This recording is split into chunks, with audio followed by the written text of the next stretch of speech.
I never thought I'd be the kind of guy to have a story like this, but here I am, telling you what happened one late summer night at Oak Ridge Park.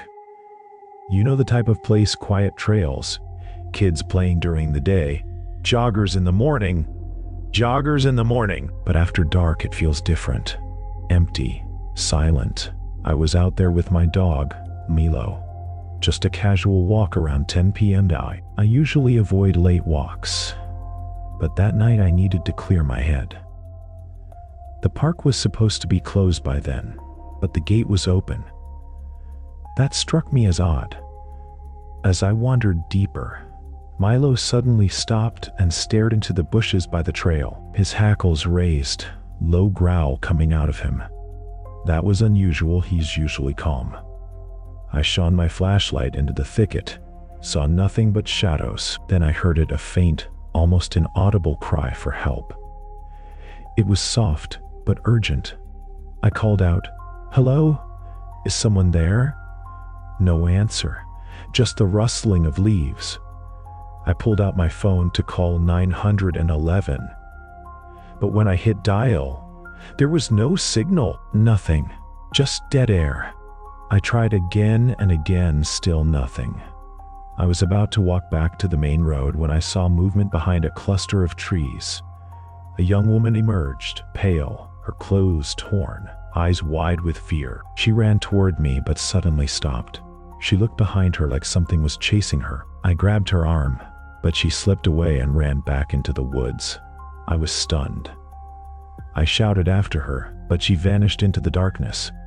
I ran back to my car, called the police from there. They promised to send someone, but when they arrived, the park was empty. No sign of her, no footprints, no tracks. I kept pressing for a search, but after days, nothing turned up. They told me to stop wasting resources, said maybe it was a prank or a hallucination. But I know what I saw. Sometimes at night, when I'm alone, I still hear that faint cry like someone trapped, someone who couldn't get help because the system failed them. And I can't help but wonder if she's still out there in the dark. I was 32 when I moved into a quiet cul-de-sac outside Asheville, North Carolina. Newly divorced, I needed somewhere cheap and far from the noise. The house I rented was old, a one-story with a creaky porch and a crawl space underneath. It wasn't much, but it was mine. It started with footsteps, not inside, underneath. At first, I thought it was raccoons or stray cats. I'd hear soft movements late at night, shifting gravel, the occasional thump directly beneath the floorboards. But then came the scratching. It was slow, rhythmic, as if someone was running a single fingernail along the bottom of the house. I installed motion lights and checked the crawl space in the morning, but nothing ever triggered the lights. And the space? Empty. Just old pipes and dirt. Then one night I was watching TV when I heard whispering. Very faint, so low I couldn't make out words. I muted the TV. It was coming from under the floor right below the living room. I called the police. They came, looked around with flashlights, even crawled under the house, but they found nothing. Probably an animal, the younger officer said. These old houses carry sound weird. That night, I didn't sleep. I kept hearing the whispering, and then a laugh. Not loud, but human. Right under my bed, I jumped out and bolted out the front door. I waited on the porch until morning. When I finally got the courage to look, I noticed something I'd never seen before.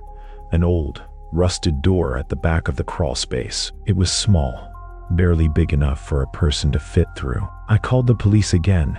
This time, they brought backup.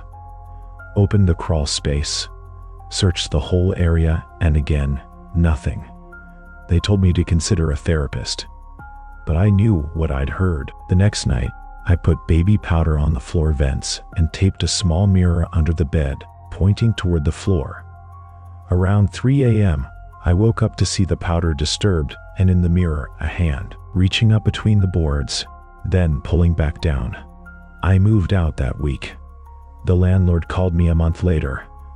Said the new tenant found a man living in the crawl space, emaciated, filthy, and completely mute. No ID, no explanation, just a ragged man who had apparently been living there for weeks or longer. The police came, but they couldn't identify him.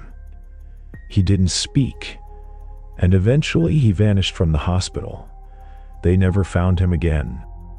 I live in a small town in Ohio, population barely over 3,000, quiet place, where everyone knows each other and bad things usually happen elsewhere. That was until the summer of 2022, when I started hearing a woman crying beneath the storm drain near my driveway. I had just taken out the trash and was walking back when I heard it faint sobbing, like someone trying to muffle it. I froze and looked around. There was no one, but then I realized the sound was coming from below. I knelt down beside the metal grate and listened. "Help.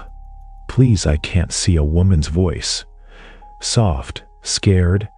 I immediately called 911. The dispatcher asked if I was sure someone was trapped in the drain. I told her yes. I was hearing a woman begging for help. The police and fire department arrived within 15 minutes. They opened the storm drain and searched with flashlights, even lowered a small camera into the line. Nothing. Dry pipe, no sign of a person, no wet clothes, nothing. The officer looked at me like I'd wasted his time. "Probably a prank," he said. "Kids sometimes drop Bluetooth speakers into the system. Weird new trend." But I knew what I heard. The next night, same time, I heard it again. Louder this time. "Don't leave me down here. He's coming." I didn't even call the cops. I just sat on my porch, heart racing, listening. There were no footsteps, no traffic, no sound but the voice echoing faintly through the metal grate. The third night, it wasn't sobbing, it was humming. It was humming, a low, slow, off-key version of "You are my sunshine." The voice was right at the drain, like she was sitting under it, inches away. I leaned down and whispered, "Are you hurt? Can you hear me?" She responded immediately. "He has no face. He wears the dark. He keeps us here." That was when I backed away. I stayed up all night, lights on, doors locked. At exactly 3:12 a.m. I heard footsteps on the driveway, slow, wet steps. Then a sound like nails dragging along the siding of the house. I called the cops again. They showed up 20 minutes later, looked around, found nothing. Not even footprints, just me sleep-deprived and terrified. They stopped responding after that, said I might want to talk to someone. So I set up a wildlife cam facing the drain. It triggered at 3:12 a.m. the next night. The footage, only 3 seconds, glitched and distorted. But in the final frame, just before it cut off, there was a figure crawling out of the drain. All I could see was tangled hair and long arms. No face. I moved 2 weeks later. Left everything behind, but sometimes I still hear the humming when it rains. You ever look at yourself in the mirror and feel like something's off? Not just bad hair day off, I mean, like the person staring back isn't really you. That's where this starts. I had just moved into a 1-bedroom apartment in Kansas City, old building, 3rd floor, cheap but livable. I'm not a paranoid guy, but within a week, I started feeling watched. Not in the street or hallway, just inside the apartment, especially in the bathroom. It wasn't until one night brushing my teeth that I noticed it.